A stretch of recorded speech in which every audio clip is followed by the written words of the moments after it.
Speak now. Thank you. Assalamu alaikum. I'm proud to be here amongst you all in this extreme cold weather. Now guess what it reminds me? It reminds me of my visit in Gaza, where we found people with no roof over their heads, with no homes. Can you imagine how it feels? It feels like we feel here today. The only difference is we hope that this is not going to continue for 7 decades, our standing outside here. We hope to leave here shortly. We go back to our homes, we warm our bones, and we have a bed to sleep. We have to stand here and defend the defenseless.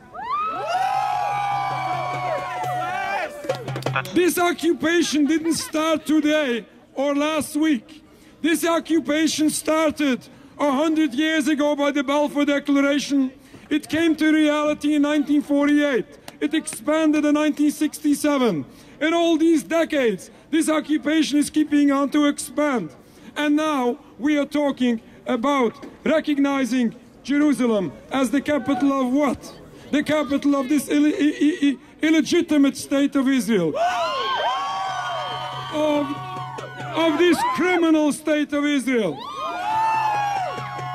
And let me tell you, there were many points that were said here today that I really appreciate. But let me tell you, the very first point that was raised by the sister that opened the rally today, that this event is nothing about anti-Semitism. I am proud to be here and show an example that anti-Zionism is in no way anti-Semitism. I visited Gaza. I met Ismail Haniyeh, the former Prime Minister of Gaza. And he said to us in a private meeting and then in a public press conference that was attended by at least 30 international press and was not covered. Guess what he said? What? We have nothing against the Jewish people, neither against the Jewish religion. We are against the occupation. Common sense simply makes sense. Let's have all Americans understand that all what Palestine wants is justice. Jews lived in Palestine amongst Muslims and Christians. We lived in peace for a very long time. Until when? Until this political movement came in and destroyed us all. Let me tell you what the official opinion was at the beginning of Zionism from the indigenous Jewish population of Palestine. It was Rabbi Yosef Chaim Sonnenfeld in the 1920s that wrote an article in the Arabic newspaper in Palestine entitled Truth and Peace, in which he wrote that the Jewish people have no demand of any site holy to the Muslims. Later on in 1947, a year before the creation of the State of Israel, Rabbi Dushinsky, the chief rabbi of Palestine at the time, wrote a written testimony to the United Nations meeting that was held in Jerusalem. And I quote, we furthermore wish to express our definite opposition to a Jewish state in any part of Palestine. Rabbi Dushinsky was ignored at the time. Several months later, he sent a telegram to the United Nations in Lake Success, in which he pleaded with the United Nations, at least leave Jerusalem free. His request was adopted and Jerusalem was placed as an international zone.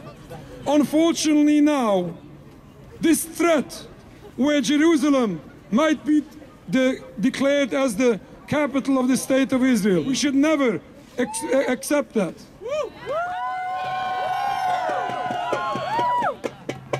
Murder, expulsion of a people, oppression of the remaining people is in no way condoned in Judaism and the Jewish religion. The occupation of Palestine is not just a violation of international law. This is a true violation of Jewish religion. The philosophy of Zionism, this philosophy of building a sovereign homeland for Jews, happens to be in total contrast to Jewish tradition. For the past 2,000 years, according to basics of Jewish belief, Jews are in exile. We are forbidden to create a sovereign homeland. We are forbidden to fight the decree of God. The inventors of the philosophy of Zionism were not religious Jews. Theodor Herzl and his friends had no connection to Judaism. They didn't follow anything with Judaism. As we see today, Benjamin Netanyahu, that doesn't practice anything within Judaism, stands up and quotes verses of that Judaism he doesn't follow. This is truly hypocrisy. We have to remember that the state of Israel is not a Jewish state. This is a Zionist state created by politicians for a political goal, which is in total contrast to Judaism, which is a purely religion. We pray that this obstacle to peace, this political state of Israel, should stop. This entire occupation should stop.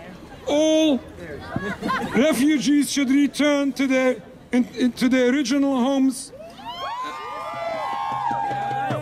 And peoples, as peoples, will once again be able to experience that beautiful peace that did exist once upon a time in the Holy Land, in the Holy City. Ultimately, we pray that the glory of the Almighty be revealed throughout the universe and all mankind serve the one God in peace and harmony. Assalamu alaikum. Thank you very much. Shukran. Thank you so much. All right, we're going to try to chant with you guys. Free, free Palestine! Free, free Palestine! Free, free Palestine! Free, free Palestine!